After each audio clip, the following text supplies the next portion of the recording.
It's the Boys Podcast. That's right. It's oh boy, that's how we know it's gonna go downhill quick. Uh-oh. By the way, before we I'm start, not should gonna- we do the clap thing or something? Just so we. I mean, yeah, I don't know. yeah. It's up Like to you. if I count down to 3, 2, 1, clap, and you all clap with me, that'll Yeah. give me some reference point, probably, right? Yeah. Sounds Yeah. good. Mm-hmm. Okay. Ready? 3, 2, 1. One.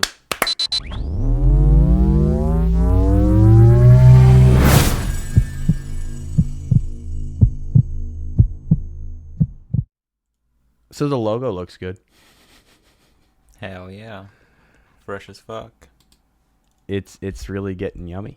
You just have no idea what to talk about, do you? Welcome. I am Noah of the channel TravellingHalo, and this is not a Halo podcast, where my friends and I try, and likely fail, to talk about anything but Halo. Thank you for listening in. It is my honor and privilege to be joined by my friends today. Each of us artists and or musicians connected, of course, by our shared love of Halo. I will let them introduce themselves. Hello. I'm Neo, but people call me Neo. Hello, I'm Wernissage, but people call me Wern. Isage. No, I don't know. This is not Yeah, I a make Halo art. podcast. Sadly, Right. Alyx could not join us today, but she'll be around for the next one. That's right. Today, it's the boys. Oh, no. Hell yeah. Much to your detriment and ours as well. Yeah. What are we drinking? Bev check. Hot chocolate. Water. Water. Nice. I like it. I like it. What are the odds? What are the odds? What are the odds? Indeed. So since I'm an incredible host and I do this very well and I'm the best at my job, we have a litany of things to talk about today. The only It's okay, one Noah. being- We still love you. Oh, I appreciate that. The only one of those litany of topics that's viable being news. Because we're so relevant. And by the time people hear us talking about this, it will be like 5 weeks on. So Hell yeah. that's going to be cool. We thought we would talk today about the acquisition of Activision Blizzard by Xbox. Activision acquisition. The Activision acquisition. That could be a podcast name. Maybe that's what they should do. They should make a podcast of like all of the studio their heads acquisition. that Microsoft have acquired. Each and they can episode have their named own after thing. the studio. The Oh, I like that. I Activision like that. acquisition. The whatever. Read That's not a bad software. idea. Yeah, because you would refer to it as the Acquisition Podcast, but the titles you would never like say that in a title. You know, that's how people would refer to it, and you would call each. No, title that of would be the episode podcast would be- name, the Activision acquisition. Absolutely, yeah. No, yeah, that's hilarious. I'm just looking up now what studios Activision has.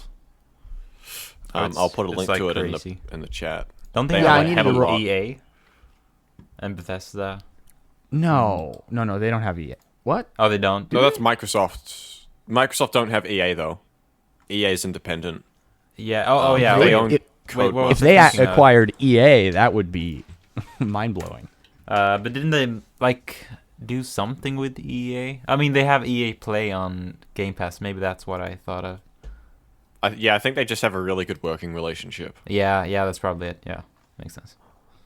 Well, I immediately went and looked up what IPs they have because obviously I know that Activision has Call of Duty and I know that they have Destiny, don't they? Is Nope. that how that works? Nope. Okay, who Bungie the hell went- owns Destiny now? Bungie.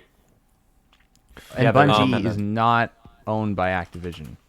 Bungie went independent in 2019 or 2020, I'm pretty sure.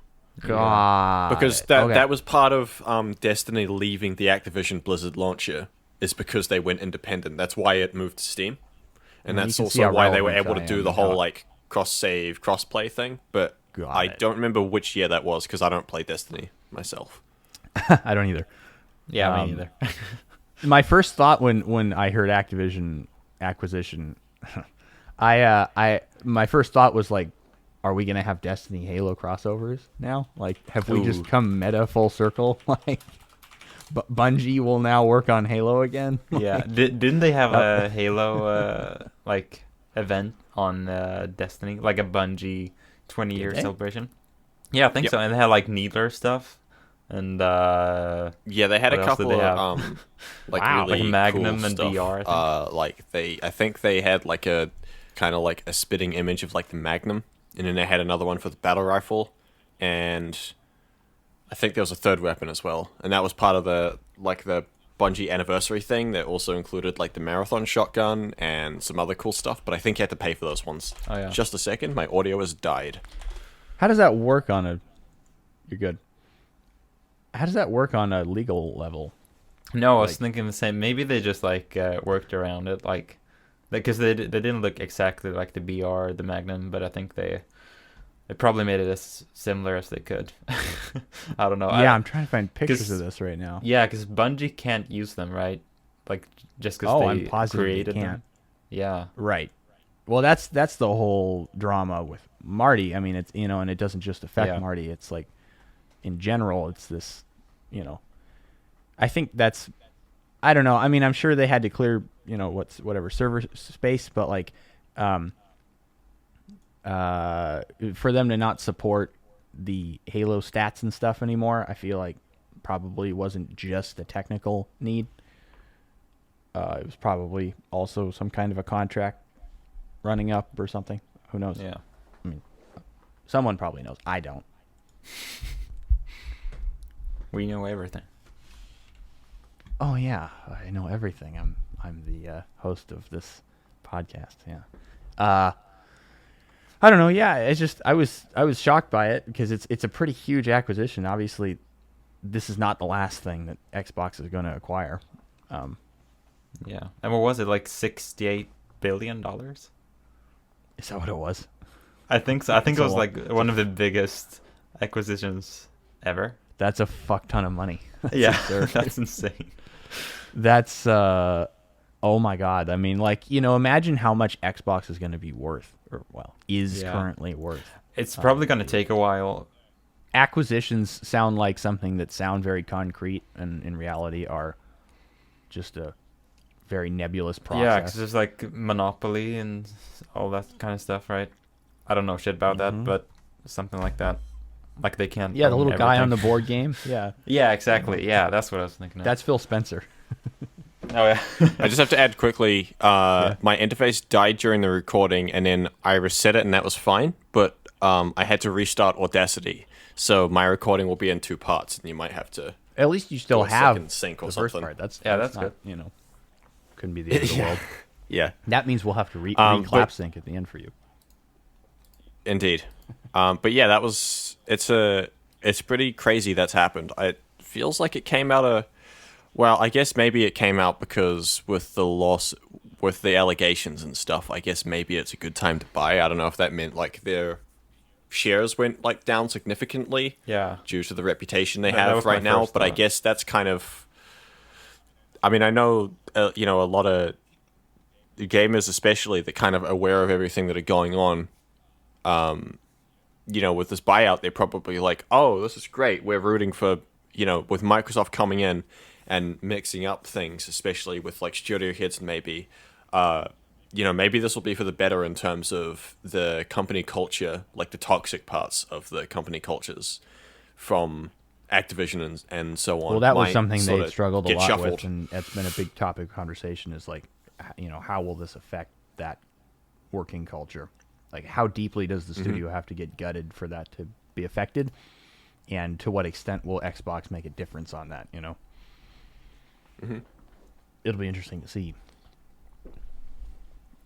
And on that, in that vein, like, I'm curious what it feels like to be acquired when you're in a studio like that. First of all, I mean, I don't know anything about working in that industry really at all in the first place, but like, if it's much different from whoever your corporate overlords are in the first place versus who they become. You know, can't imagine working for Microsoft is that different from working for any other. Yeah. I mean, Microsoft has their Microsoft stuff, but like, you know what I mean? Yeah. And I wonder like how, because what's that new Bethesda game? I think it is, the Star something. What's it called? Starfield. Starfield. Yeah, I Starfield. think that's it. Yeah. Wasn't that like supposed to come out on all platforms, but now it's an Xbox exclusive? Don't quote me on that. I think it's. I'm pretty sure it is. Yeah. That's probably So that's kind of interesting. Like, what games are Microsoft's gonna be like? Okay, this is now an exclusive. Because I mean, Call of Duty. There's no way Call of Duty is gonna be an Xbox exclusive. Phil went on Twitter and the other day and was like, "We just had a wonderful conversation with our leaders at PlayStation," you know, and like I'm did a sure very absolute like, power move. yeah, we love our relationship. Yes. And, you know,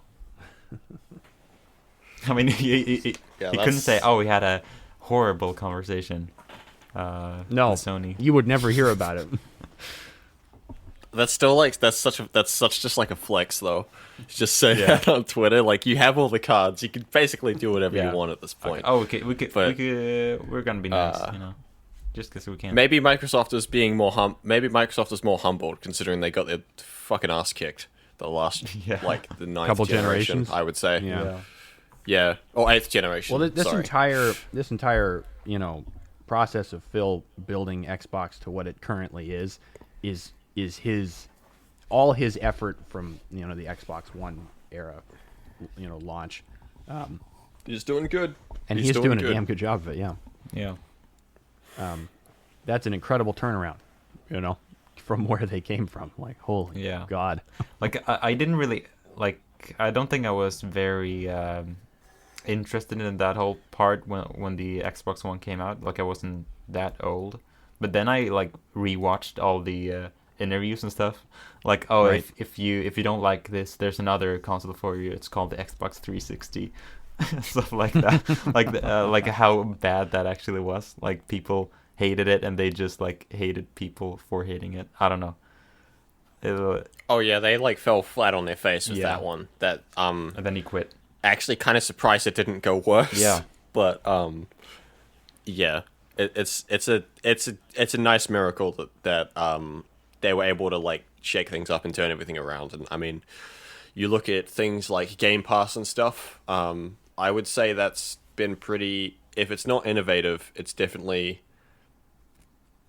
like turned the focus of a lot of things, I think. Yeah. I mean, Game Pass is, I would say it's made a pretty big difference in the gaming, sort of the currents of the gaming scene. I mean, Yeah. you know, everything goes on Game Pass now. That's like, that completely shakes up the way people are like buying and playing things for the first time. Yeah. I'd almost say that it's taken the place of like game rentals, because that's not really a thing anymore. Yeah. Yeah. Well, no, it is a thing anymore. Now it's through Game Pass, Yeah. as opposed to like physical stores and stuff. Yeah. So, I think it's been really cool. And, you know, Sony's had to basically be playing catch up with that. Yeah. Big time. Since Everybody. since it's kicked off so large. Like, yeah. Go ahead. Oh, I was just going to say that given this acquisition, it was pointed out, I think like Digital Foundry said something about this, that like the price of Game Pass at some point has to go up. Yeah. The more things you put on there, like, and it was also the idea was suggested, you know, of tiers of Game Pass, which would make sense.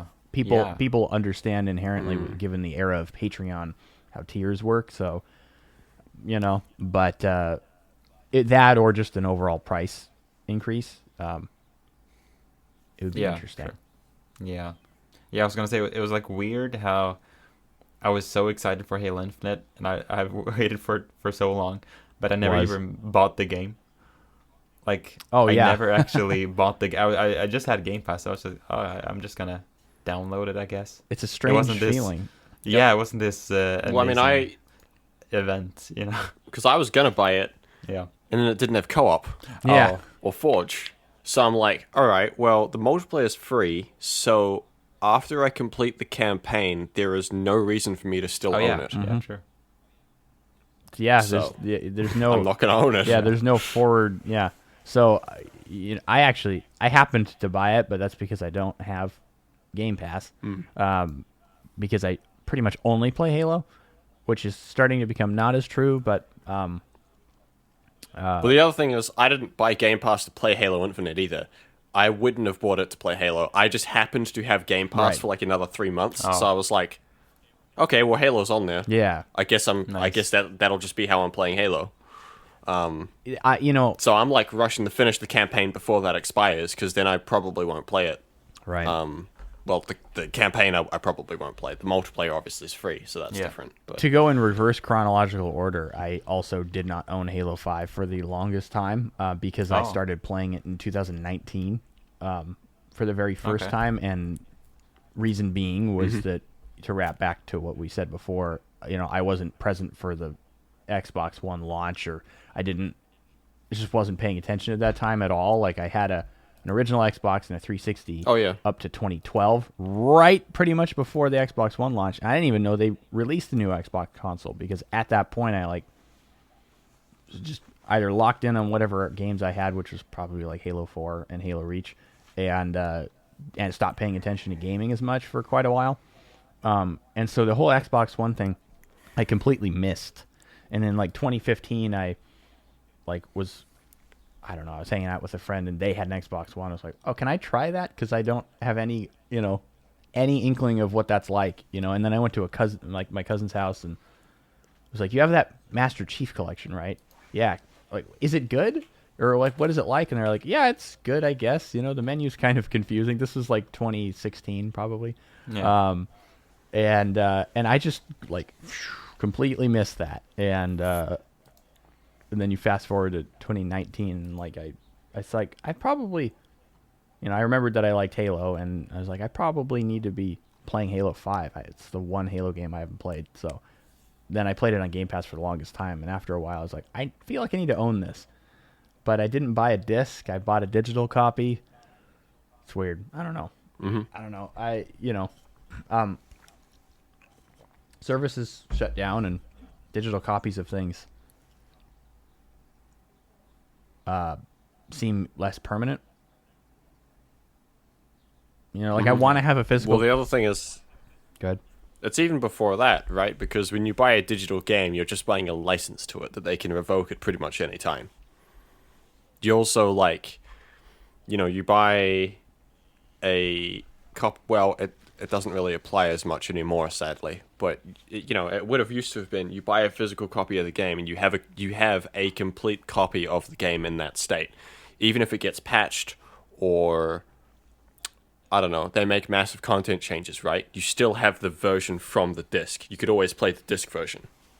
That's not true anymore.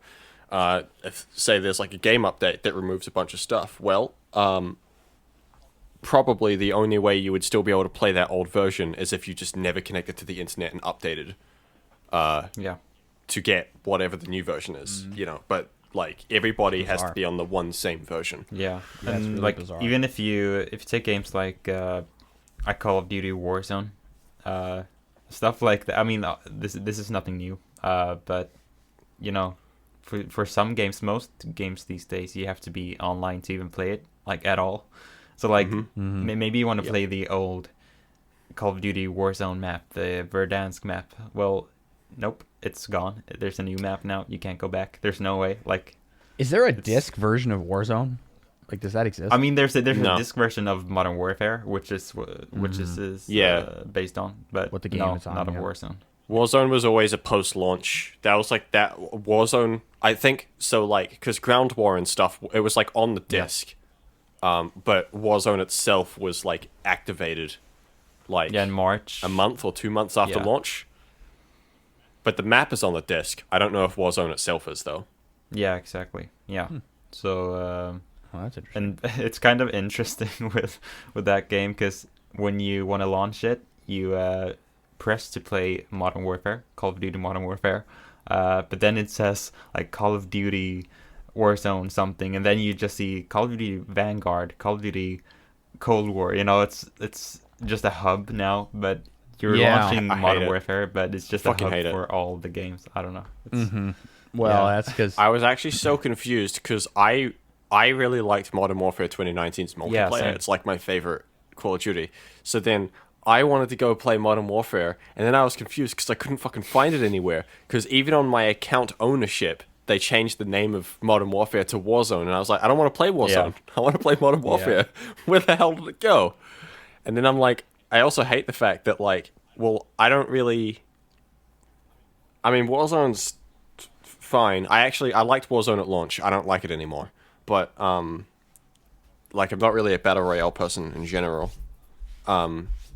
But, you know, I still wanted to play Modern Warfare's multiplayer, but, like, no, it's like, no, you have to install Warzone mandatorily, which is... That's not great at all. I don't know, it's got to be, like, nearly 100 gigabytes now. Yeah. Huge. And then, optionally, you can then go install the multiplayer of the game you fucking paid for. Mm-hmm.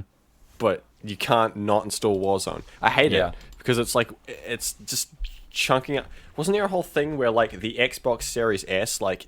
It either can't have Modern Warfare and Cold War both installed, or it can only have those two games installed. Oh. Because the size of them is so large. Yeah. Unbelievable. And then the Series S only had like a 500 gig hard drive or something in it.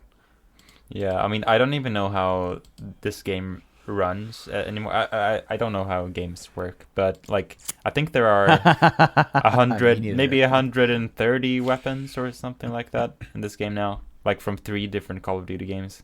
All unique and balanced and it's a very oversaturated. dynamic. Sandbox is fucked. Yeah, and the the majority of them are ruined. like really customizable, so you can like change the fire rate and the damage and stuff. So you know people keep finding new OP builds all the time, as well as this I'm just like, who thought that was a good idea, right? Yeah. Because, like, who doesn't want 3 different versions of the 1911 handgun from 3 different games all in Warzone? Yeah, there's actually three they're all different different weapons. Yeah. Mm-hmm. It's insane. It's absolutely So insane. stupid. I mean, we're not going to talk about Call of Duty Warzone all day, but I played sometimes because I played with my friends. But you know, it's actually we just jumped over to Minecraft now because it's impossible to play it anymore. Because every time you go to the buy station, you know, where you actually buy the stuff you need, like a radar and you know the way to get your loadout and stuff, there's a 50% chance the game freezes, and then there's a 50% chance the game crashes when you're there. Oh, it sounds like Halo Infinite. Yeah, basically, but worse. So it's pretty much unplayable now. That's So terrible. I can't even play it anymore. Yeah, it's awful, and they're not doing anything about it so far. Well, they don't. Well, they won't because Need to, you the know. future Call of Duty titles. That's what I hate. Like Modern Warfare was great, and then it got shafted for Warzone, and then even Warzone's kind of got shafted for Cold War. Well, here's the thing, right? Which These is, games are more crazy. akin to sports and like business ventures than they are to like video games as we think of video games. You know, the way that they were a few years ago. You know, they're the way that they're culturally coached and the way that like you know, the way they're marketed is all very, you know, and the way they're played, you know, and the player base for, you know, at least the ones that make money for them, it's like marketing to like a sports audience, you know. Yeah. I don't have a better way to put that, or a more, you know, better launch pad for that, but I always think of it that way. Well, it's kind of like sports games as well in general, right? With you know, it's a yearly series, and then the previous one basically gets completely unsupported. Yeah. After 1 year, maybe 2 years, definitely. It's Yeah. I mean, same as, you know, your Maddens and your NFLs and all the other stuff. I don't play those games, but Right. I mean, they work the same way, right? Yeah, exactly. I you know, I feel like that's, if any game trying to get into that, you know, live service thing is, you know, you're no matter what, you're going in the direction of that, you know, and it's just a question of how far you are over to that. There's no way to do it that is less like that, less sportsy, you know, less.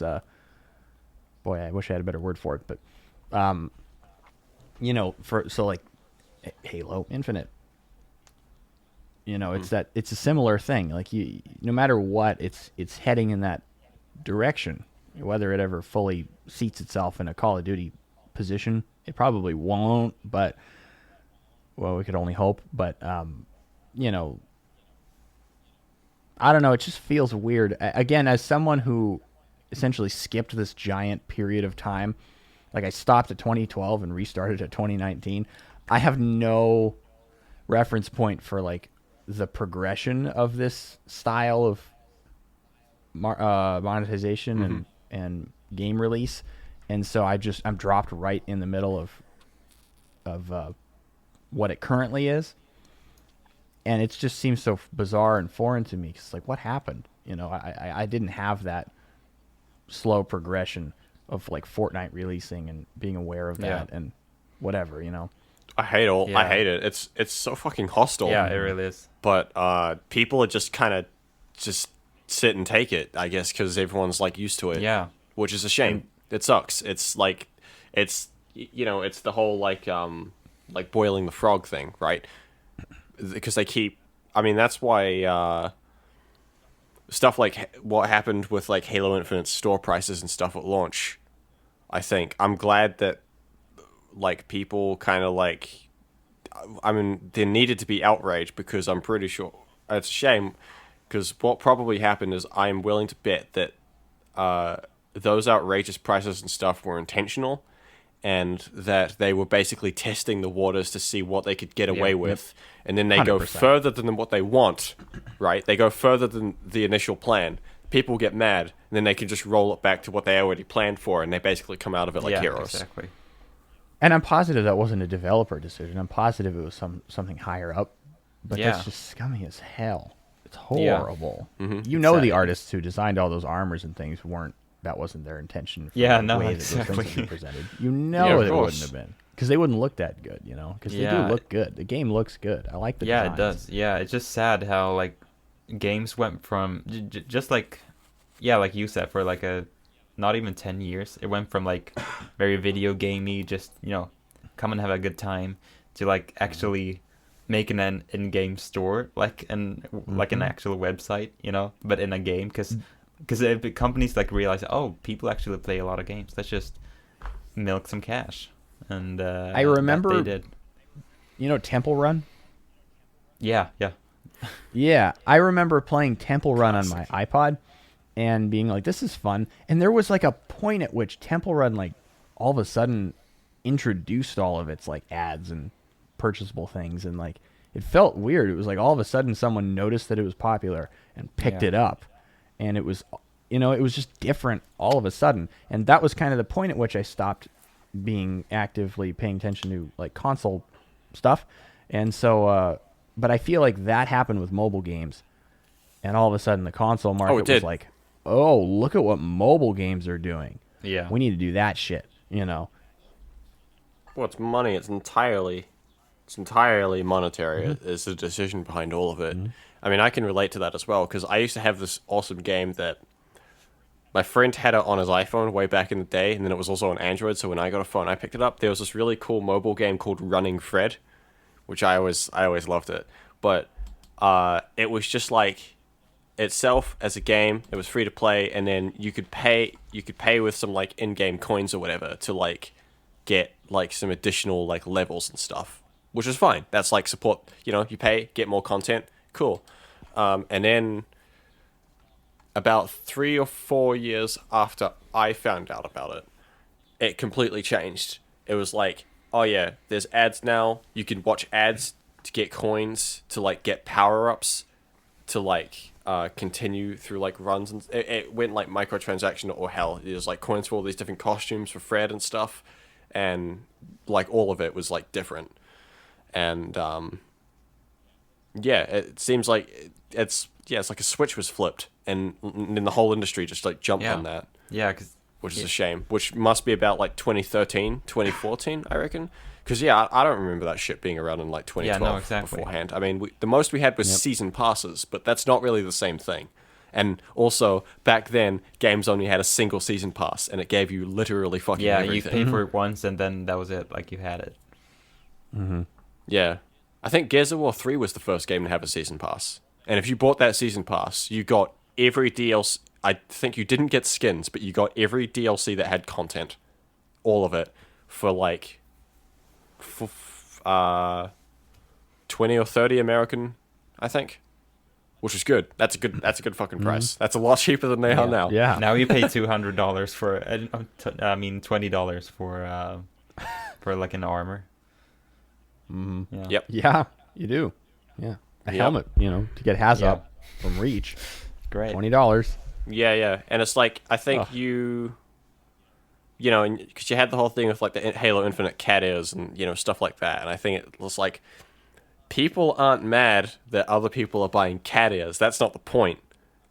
I mean, who cares about? Well, actually, a lot of people care about that, which I think is just hilarious and a bit sad. I know. But the point is that those cat ears have next to no value, but it's the price that you're paying. It's the price that's being paid for them, and then there's the whole thing where like, people are like, oh, I'm buying the cat ears, but I'm not part of the problem. Yeah, but the problem is that the more people that buy it, the more successful it looks to them, and the more they'll just keep doing it. Yep. That's like, it's a shame that there's like the whole vote with your wallet thing, because it's kind of like nobody listens to it. No. But it's actually true. But it feels like it doesn't have an effect because nobody listens to it. Oh, yeah. And, I guess some people can't help it or whatever. And, obviously some people are fine with it. In which case, like, yeah, if you want to support, you are voting with your wallet. If you want to support them, then go. Yeah. But if people don't support that, they need to also not buy it and not cave in. Oh, yeah. Because those kind of impulse, I feel like, stuff like the cat ears, I'm pretty sure like half the world's population just bought that on impulse for the meme. Yeah. Oh, yeah. Which is like, Yeah. 100%. I understand why you bought it for the meme, but that's exactly the problem, is that you're buying it for the meme. Yeah. Think about this, right? 1 year from now, there'll be a whole bunch of other content released. Half those people won't be wearing the fucking cat ears anymore. They'll be wearing something else that they also And it bought was that just came out money later. that just went out their wallets and right in Microsoft. And that's the whole thing with live service, right? Because they have to keep engaging you with, like, they don't want you to pay once. They need you to keep paying because it's a live service. That's how it lives. So they have to make content that'll grasp you immediately until the next thing comes out, and then you buy the next thing. And then you have like 20 or 30 fucking cosmetics that you don't even use because you're always using the latest and greatest thing, not something that you actually kind of like want because it's like cool and it's like it's you or something, compared to like, I don't know, Halo 3, where it's like, well, you'll probably earn whatever your armor is through ranks or whatever you do, and then you'll like stick with it because it's like, that's your armor. That's you. But if you, and in kind of Halo just, 3, stays though, like if you that. want to change, you just change to the other one that you also earned, and tomorrow you can. go back, and nobody, no one's hurt. Like, it seems so simple, but like, and honestly, they like, can't grasp it.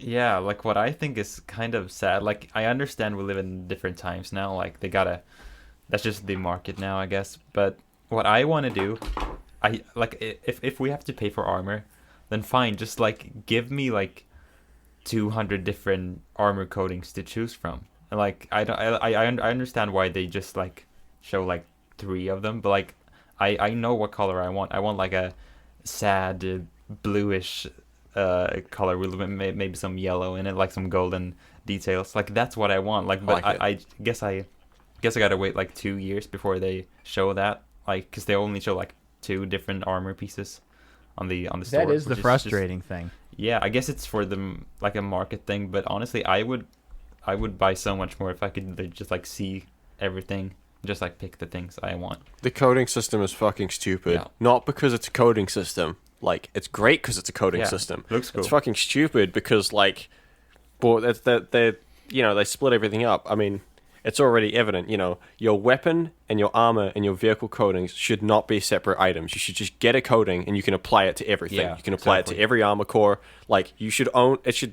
It's worse than Destiny's shaders. That'd be like if Destiny, because Destiny also had, I can't remember if they were called shaders. I think it was. But Destiny had like a really similar system, right? Yeah. Where you basically have like these paints, and in the first game you'd unlock a paint, and then you had that paint forever. But then in the second game, paints were a one-time use item. Okay. Yeah, so like you'd have to like buy a paint, and you could apply it to like one piece of armor, Oh, right? But then Jesus. you'd like you have your 5 components of armor, and in Destiny 2, you'd have to like buy or unlock or craft that shader 5 times. Jesus 'Cause you'd have to apply Christ. it to each piece individually. Yeah. Oh.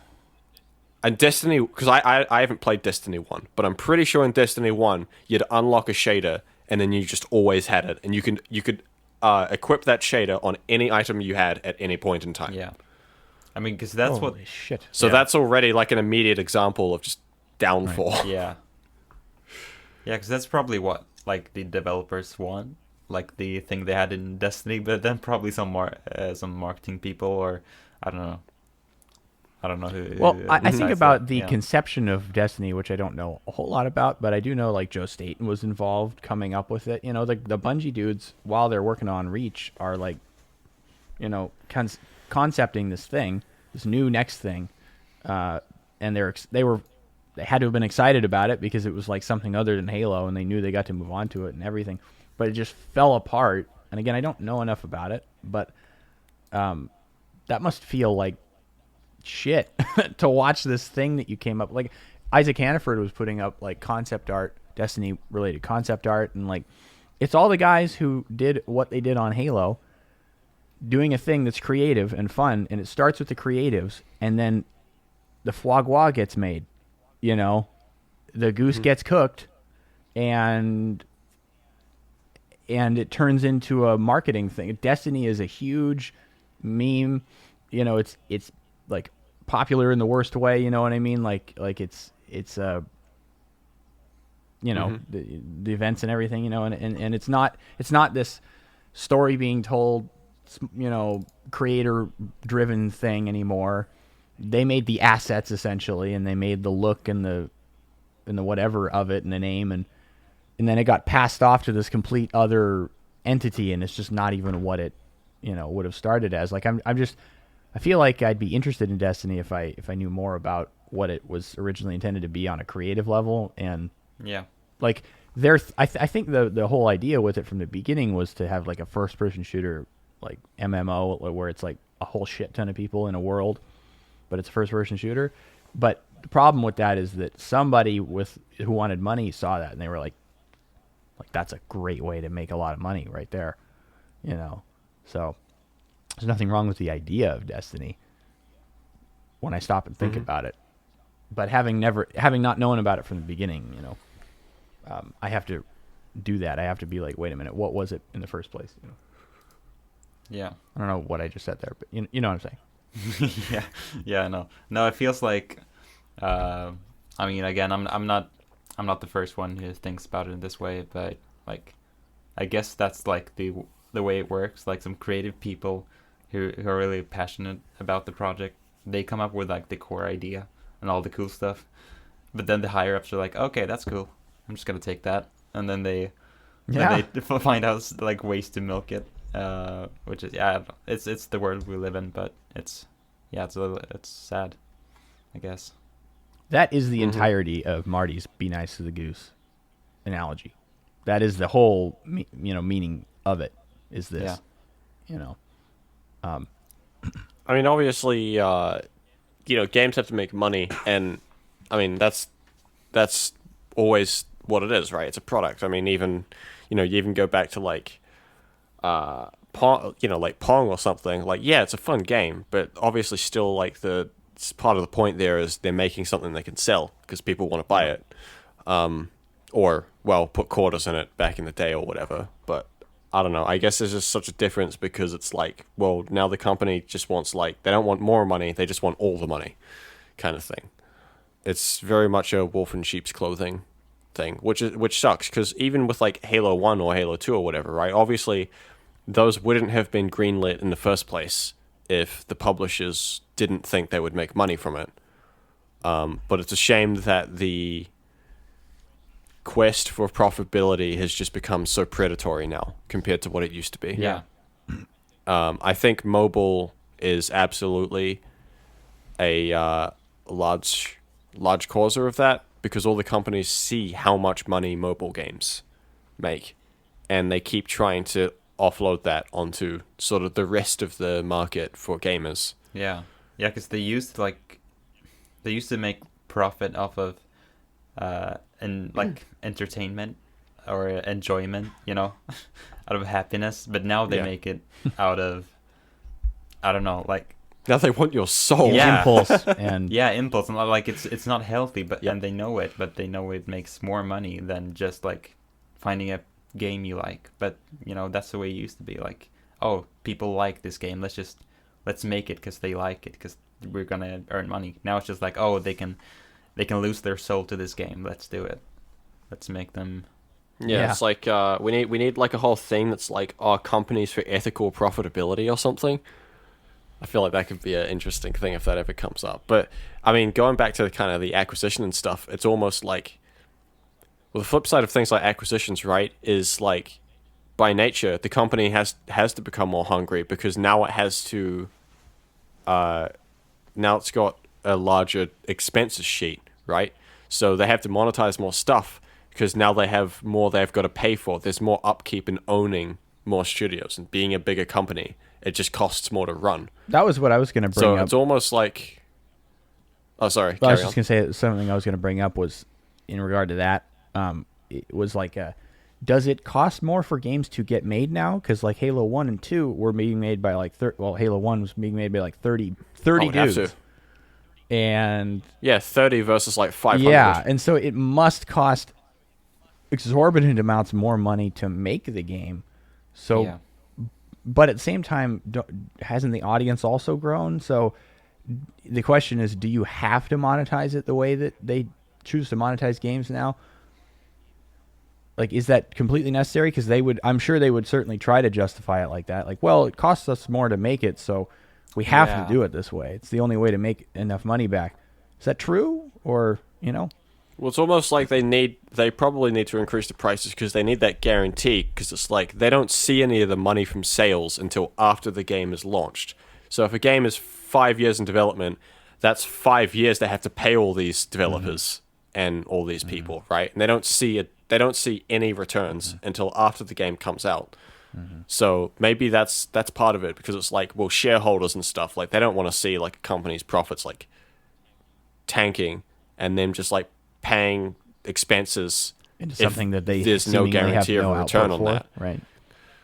Well, that's risky. That's a risk, and like, you know, shareholders and investors and stuff don't like taking risks.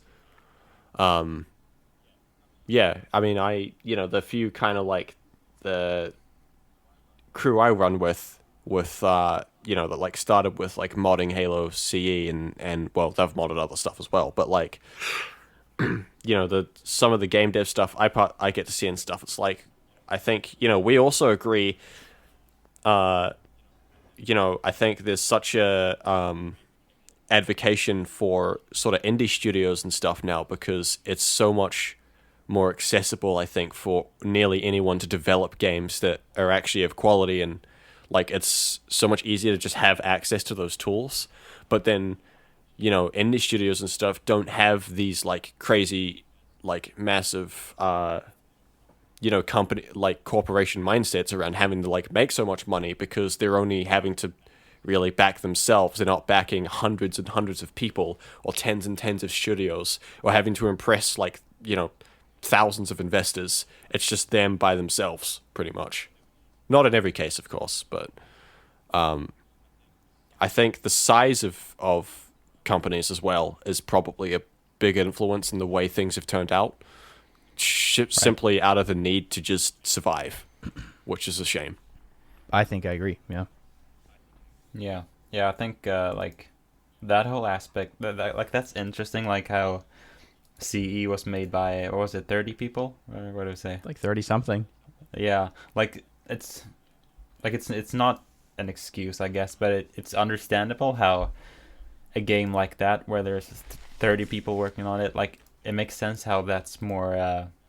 It feels more complete and like well thought through. Compared to games today where there's like a couple of hundred people. Like obviously there's gonna be like like a miscommunication and stuff, because there's like so many cooks, too many. Well, cooks. it comes down to Yep. project what is the word? Management.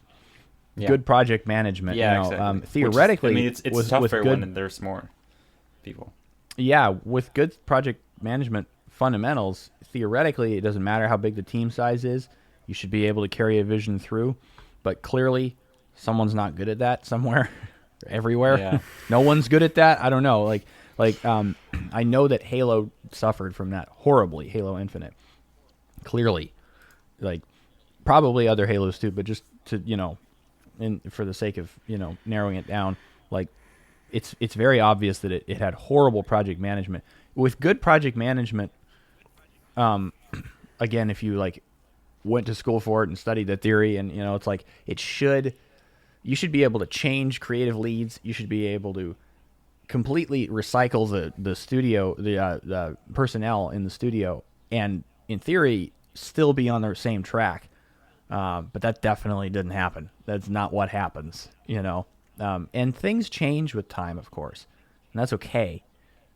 Like people bitching on Twitter and Reddit, seeing the Halo Infinite concept art, like early story pitch concept art, and being like, "Where's this that It's like, well, okay, that was like 2015 that was drawn. Like no one, like the game probably was never going to be that. Yeah. Clearly, they were going to make a Halo 5 2 essentially, and clearly they realized at some point along the line that the culture just didn't want that. The community, whatever body of the community that didn't want that, was loud enough that they. Yeah, and I'm 100% certain, like, if we actually got that game instead, and if they saw concept art for the game we actually got, like Halo Infinite, like, people would say they would have wanted that instead. So it's always like, you're never happy with what you've got. Like, that's just a human. Yep. People will always Yeah, point out exactly. Yeah. something. They always Yeah. find something to be mad about, and it's always brighter on the other side, Always. It's Yeah. so frustrating. Which is why it's frustrating that 343 has never stuck to their guns on a game or in their franchise. Like Halo 5 was the result of, reactionary fans to Halo 4, and Halo Infinite was the result of a reaction to Halo 5. And I do think that if they would just follow a through thread between two games, on the second game, people would be more on board with it. Yeah. Because it would legitimize the first one. Yeah. That's how that works. In music, when making music, repetition creates legitimacy. Repetition legitimizes. You can play damn near anything, but if you do it twice, it's always better than if you did it once. Yeah. Always. It's But not too much. Not too much, Yeah. no. If you do it twice, if you do it 6 times, it might start to degrade. Yeah. But Yeah, I mean, Yeah. that's like if you, I mean, we're not a Halo podcast, but if you, like, if we say Halo 4 was like, the, like Halo 4 in the sense of like the continuation of the Bungie trilogy, like it's actually like Halo 3.2, I think Sure. people would kind of get bored of it because it's like, oh, it's the same thing. Master Chief saves the universe. He doesn't say much. The same crap. Mhm. I'm pretty sure, like, yeah, it's the first trilogy worked well because, there's just 3 games of that. I think it was a good idea to just try something new, which I think is most I often do the too. case. Yeah. I don't think people. I think the average person doesn't appreciate that, which I do mean that as a knock on like the average person, very directly. I really do, I think that people don't know what they want, and I think they're a little too vocal and a little too unaware of the fact that they don't know what they want for the whole thing to work. I think if people were more aware of the fact that everything comes from creative things generally come from a good place, and someone who is passionate, which isn't inherently ever a bad thing. I'm trying to say this carefully because there's obviously exceptions to what I'm saying, but like I think that, like there's different kind of strata in the gaming audience. There's people who are there, like this isn't like a casual fans versus hardcore fans kind of a thing, but like it's like there are people who are less connected to the deeper themes and fundamental building blocks of a franchise, versus folks who are way more invested in it. And I think sometimes like identifying which of those you are is tricky for people, if that makes sense. Like some people, like for Halo 4 to have changed its look and its sound and its mission, being its story, so dramatically, was a function of an artistic need to do something new, which artists are always wanting to do. Artists are constantly pushing to find something new and interesting, because creating art is a personal thing. It's not just for the audience, it's for you too, but that is always in direct conflict with the audience, who just wants familiarity, Yeah. And this goes way beyond gaming. It goes back, with music, hundreds of years to the earliest music we're aware of. Audience doesn't like change. Artist lives for change. Yeah. And the audience do need fundamental change, but conflict. they just don't know it. Yeah. Yeah. They also need change. Yeah, to your point. Yeah, exactly. Like people don't understand that they also want to see that. They will benefit directly from the artist experimenting. Yeah, and I think that's why I really like respect Halo Reach for that. Like Halo Reach is one of my least favorite Halo games. Actually, I like it, but it's not my favorite. But I really appreciate how you can really feel like Bungie wants to make something else than the classic Halo game. Just how it looks. It still looks Halo, but it's definitely different, and they want to tell a different type of story. I'm really glad they actually went for it. And like they could go for it. I don't know if they could go for it today. Like it was kind of different from the first trilogy, but yeah, I like how they tried something new. Just because. I like to think that there's still the opportunity to make a Halo Reach today. I like to think that. Yeah, I hope so. I don't know if. I really hope so. Yeah. Like I really want them in the Infinite era to do something like that. Yeah. Where it's like Halo, but what if it is more focused on the human loss, or whatever Halo Reach did, right? So, But Noah, what if the phones rang? what if the phones rang? Exactly. Yeah. No, I appreciate that Bungie had the opportunity to try two kind of like bold creative endeavors with ODST and Reach. I think in their own ways, they're some of the strongest titles we've seen in the series, because they went in such interesting directions, and they went in those directions with just absolutely full force and creative intent. It was a fully creator-driven thing. As Joe Staten said recently in an interview with like Ryan McCaffrey, I think, very recently, like ODST was his favorite Halo game to work on because the technology was already built. It wasn't a struggle between vision and means. It was just like a full creative effort from start to finish. It was creatives driving it the whole way, and it was their purest work.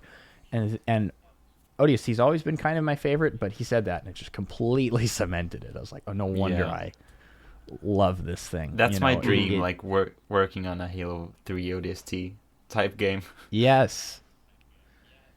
100%. Yeah, where the studio is, he like he said, the studio was at their happiest at that point because there was no major conflict. They weren't fighting each other. Yeah, me too. You get the feeling when playing that. It comes out in the product, obviously. You feel. I always felt like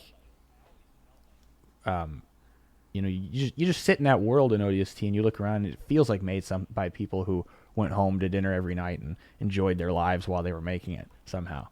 Yeah. Yeah.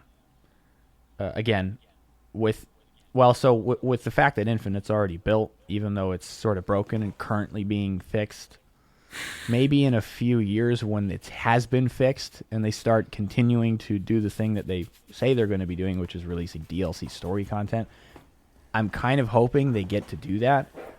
Like we get another ODST level of polish, given the fact that Infinite is already a thing, and now they can essentially just generate content. I really hope that that's what's in the future. Yeah. That's as soon as he said that way, it sounded very familiar. I was like, okay, that's what's happening now, maybe. Yeah, because that's probably what ODST needed. Like it's weird how it was its own game when it's actually Halo 3, So it would make a lot more sense to just have a ODST style game in Halo Infinite, because they can probably just make your character a bit shorter, a bit weaker, but still have the same gameplay feel, like the same engine, obviously. So yeah, I think that's perfect. I really think that they're. Yeah, go ahead. What? Well, I really think that we're going to see playable Atriox, because that ending being in first person, I feel like it was them telling us, like, you Spoilers. are going. Yeah, this will come out about a month and a half, 2.5 months after the game. I think we're good. We should. I'll give a spoiler tag at the beginning. Yeah, but isn't that the legendary ending? No, so that's it's where the any spoilers ending. come in. Yeah, where you it see is. him walking. The voice track is the legendary version of that. Yeah. Of that. But any ending, you actually do still see see him walking. But I kind of feel like it's obvious, like in my heart anyway.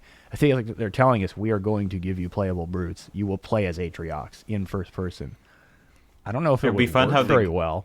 It'd be fun if they gave us playable brutes, but not playable elites. Just like a slap in the face. Honestly, to the be community. completely honest with you, I think that's what's going to happen. Yeah, I mean, I think I'm fine that- with it. The Arbiter, but you're a fat gorilla. Nice. I hope you can charge if they Now do you that. are Chunky Monkey. Yes. Yeah, no, like seriously, like you could replace some of the equipment with brute based abilities, like a berserk. Like I'm playing God of War and there's a Spartan rage, and you just press both sticks down and you go into the Spartan rage. You just do that, It's just an equipment essentially that you enable, and you go into brute berserk. I mean, seriously, Infinite already, almost all the good things in Infinite are things that pull from other stuff pretty blatantly.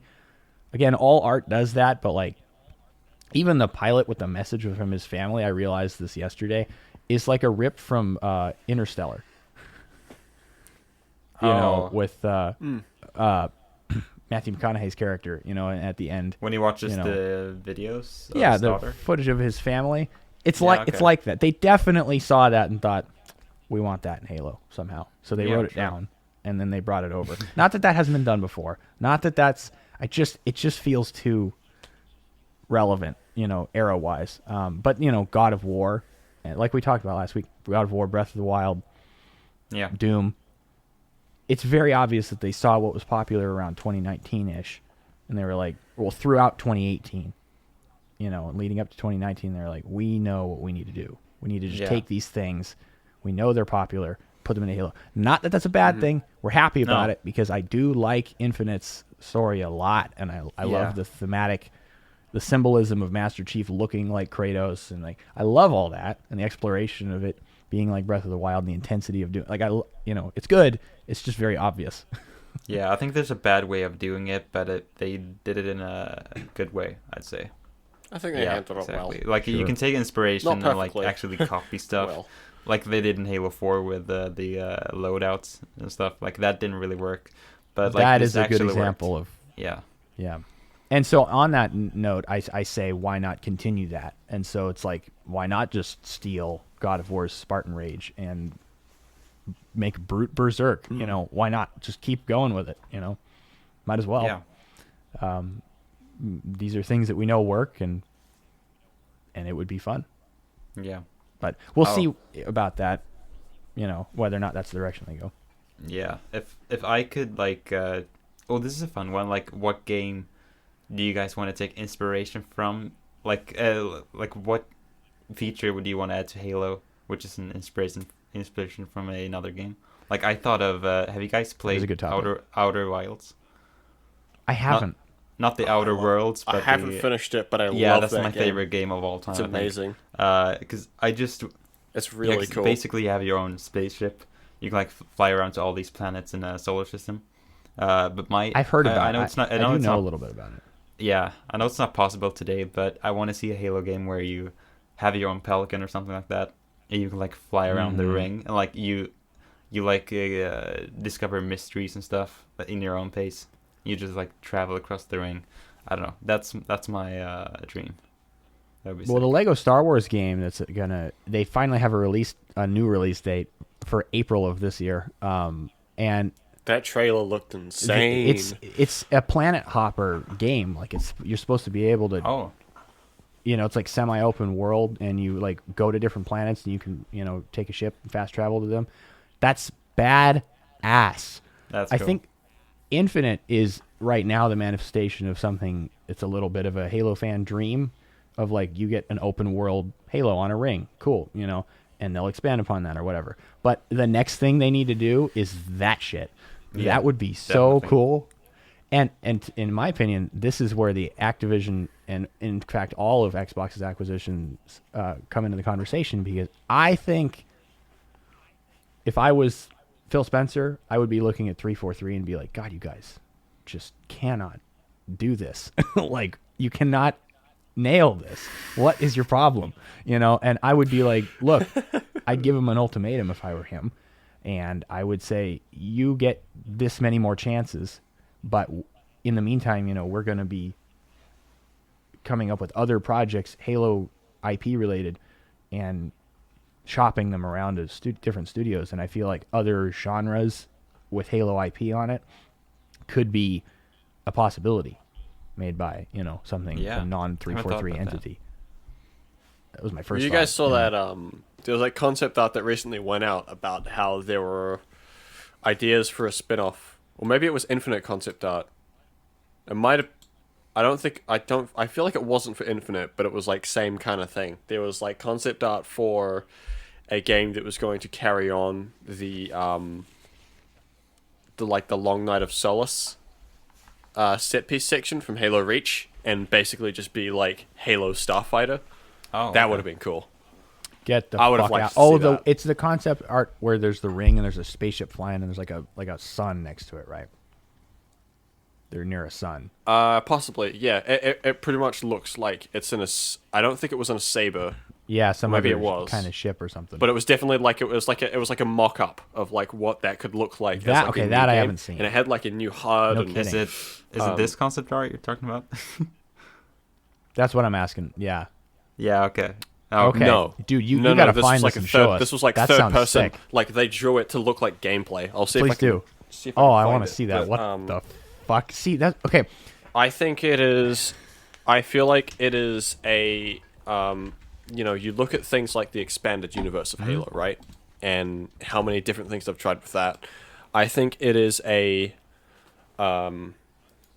understatement of a missed opportunity if they don't take advantage of the fact they can employ studios that have specializations and experience with different kinds of games to make more experiences that allow you to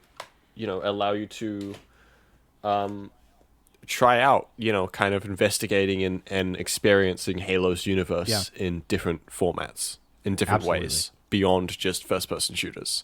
I mean, I'm someone.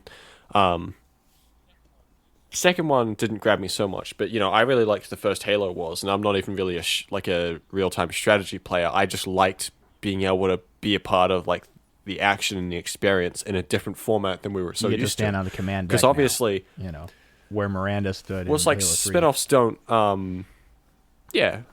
Spin-offs don't detract from the mainline games. That's half the point of spin-offs. That is the field where they can try new things. Yep. And shouldn't be afraid to do that because the main games can still exist, and they're still their own thing. If people are only interested in the main games, they can just keep playing the main games. I hope they capitalize on that. Oh, me too. Especially with stuff like the recent acquisition. The Activision acquisition. The acquisition. Well, Frank O'Connor always has gone on Twitter before, I should say, to mention the fact that he and some other people in 343 have for years been actively pitching for a Halo Street Racer, where you're like driving rally warthogs, in like a, kind of almost GTA kind of thing, maybe, like Halo Rally Championship. It actually sounds sick.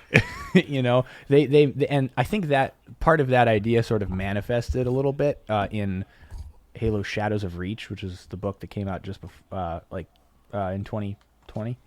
And they had a character in there who was part of like the street rally racing scene.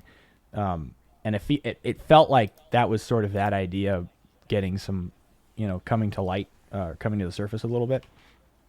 I still think it's something they probably still want to do, and maybe it could happen. But I just think about, like you said, other studios who specialize in different kinds of games. There's got to be one of the studios they own right now must be looking for a project, A, and B, specializes in that kind of a thing, that kind of a game. So, not Forza, but like some other kind of a arcadier type of a race game. And they, I could see them having interest in actually making something like that. Among so many other ideas too.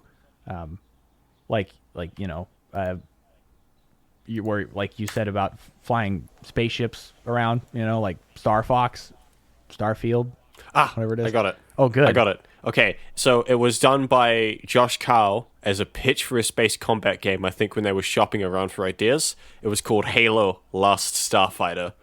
Okay. That's sick. I'll put it in podcast chat. It's fucking cool. It's just concept art, but like you can see, that's you can sick. totally see something cool happening with that. That's so cool. Yeah. And that looks like, Yeah. Okay, so you got like a Spirit of Fire looking ship. I was going to say that kind of looks like the Infinity and a ring underneath you. It almost, like, what if they expanded upon all those story beats that are touched in the Halo Infinite audio logs by giving you spin-off Yeah, games? exactly. It's like, what if you get to play a UNSC pilot during the downfall of the ring as that, like, destruction happens to it, that you see it, unbelievable, that you saw from E3 2018 in the start of the game. We would be shitting ourselves amazing if that happened. And I mean, maybe that could be how they do like another Reach. It'll be another, another everything falls as we set up to the start of the new story kind of thing. Absolutely. In fact, I could almost see that being a thing that they almost definitely do, given that they are trying with Infinite to not only like literally parallel Combat Evolved, but they're sort of trying to spiritually and culturally parallel it. Like again, Shadows of Reach. The whole point of that book was to feel like Fall of Reach, which had come out just before Combat Evolved. Like, in terms of the release schedule, again, like culturally in general, it feels like they're trying to match that. They won't, but on that level, they didn't. they won't and didn't. But you can see how they tried, and I could see them continuing to try to do that. In fact, again, for the next DLC, for them to have you play as Atriox part of the time, that's just ripping from Halo 2. And not only that, I saw somebody put a theory up on on one of the Halo Reddits, saying, they pointed out that Atriox didn't have his war paint on in that final cutscene, which is the only time we've ever seen him without his war paint. And it's like, what if he's just ditched the Banished? He's like, this shit's stupid, and he has some higher purpose that he's going for. Hence why he's seeking out these endless whatevers. Like, so not only would you have a sequel where you part-time play as the enemy, but the enemy would be seceding from his faction that you previously played against. I mean, it's cool. It's almost it's pretty obvious at this point. So that concept art I found was on a guy's art station. It appears to have been since removed. So, dude, it was probably definitely maybe it wasn't supposed to be that there, but that is that seems like it was legit. Yeah. They were definitely that's a shame, going though. for that, 100%. I think it must have been because it must have been that like it got more traffic than was expected, and then 343 or Microsoft found out about it, and they must have been like, no. Can't. "Nah, sorry, you can't keep this up." You can't be showing people this. But that's no, that's really cool. No, I seriously think that they're trying to just mirror the progression of the franchise during the Bungie era right now. I think that's something they're going out of their way to do. Yeah, they We'll probably see want if to keep it. that winds up happening. Yeah, because they probably want to keep it safe. I just don't want them to go too safe. But yeah, I have. Well, we'll you know, see. I realized this thing about Atriox. It's like, what if he's seceding from the Banished, whatever? And I told Zacarra, my girlfriend, about it, and she rolled her eyes immediately. She was like, "God, that's stupid." Like, that's like in a certain way it's exciting, in a certain way it's so boring. It's like, Yeah, really? I mean, depends on like Really? what higher purpose he finds. It's true. Yeah. I mean, you know, it depends. Yeah, if they take the idea and go in a different direction, like Infinite is sort of taking the idea of Combat Evolve and going in a different direction, sort of. So it's like, you know, it's a borrowed starting point and a, you know, used as a launch pad to something creative. But even that, you know, it's like, how much, to what degree are they going to balance the launch pad idea versus actual plagiarism? So anyway, we'll see. We will see. Because they are exciting ideas, but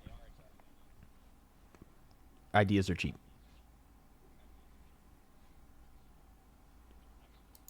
Absolutely, yeah. We may have said everything we want to say today. Yeah, I just noticed like, shit. What did I say? I don't know. I thought we'll see. We talked for like over an hour, and I think it was good discussion. So Yeah. I'd say like No, keep indeed, it short and definitely. good than like. yeah, short and Too sweet. long and- Since we don't have our main core Yeah. member, Alyx. Yeah, exactly. Sounds good. I don't mean to say that with such sarcasm. I really don't.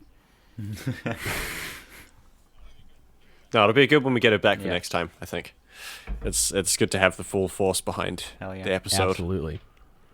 So on that note, thank you all for joining us today. Not a Halo podcast is created in association with Pseudofusion Productions, LLC, free of any funding. If you would like to support us, please share with your friends and do support the members of the show, Alyx, Neo, and Wernissage, on their respective platforms, listed in the description.